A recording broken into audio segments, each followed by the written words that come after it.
So on the F-150s like this, you have to do it with the hood closed so you have more room to lift. You have to actually pull that up. You can see it's loose on there right now, rocking back and forth.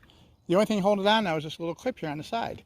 So we're going to swing that clip out like this, and then we should be able to pull it right up into our hand. But there you go, it was that easy. Now we can open the hood.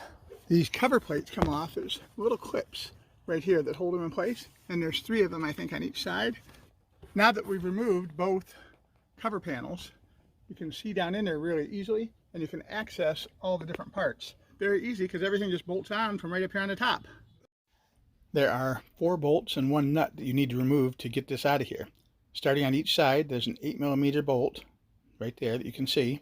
There's a matching one on the other side that you have to raise up on a little bit of plastic to reach it easily.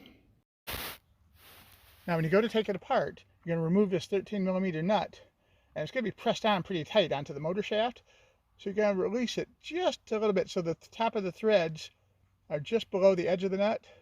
Pry up on it a little bit with a screwdriver and wrap on the end of that with a plastic mallet or a very, very light tap of a hammer, and it'll pop the arm right off of the shaft, no problem.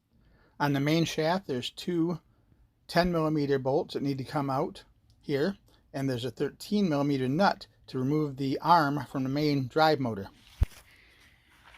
We're going to lay the new motor assembly in here like this. Actually, I gotta say, this works better if you put the hood down when you're doing it. Most of the few times, this whole process is going to take you a few times of up and down with the hood, but with the hood down, you can see how much easier it is to connect everything back up. And like I say, there's 4 bolts plus a nut that connects the main control linkage onto the motor. The bolts are in each corner on each side, and then there's 2 bolts in the center shaft right there with rounded spacer washers on them. I put the motor nut on first, loosely, just so it moves around a little. That'll make it easier to line this rod here up with the mounting hole. We lift it up a little bit on the motor because it's loose, it's free flowing in there, and we were able to hand start the 2 lockdown bolts there, and we hand started this nut right here. We're not going to tighten that down until we get it till we're sure it's like in the total orientation it needs to be. So we're going to go ahead and take our 10mm and we're going to tighten these up. Next, install your 8mm bolts on each side of the arm. The nut that holds the transmission to the motor is a 13mm. When you secure the 13mm nut to the motor shaft and the linkage, make sure the silver tab on the linkage is pointing back toward the left side of the vehicle. If you put it point down, point up, or the other way, then your wiper is going to be totally out of sync. It needs to be pointing back towards you. Now before we turn them on, we're going to do a test run. There you go.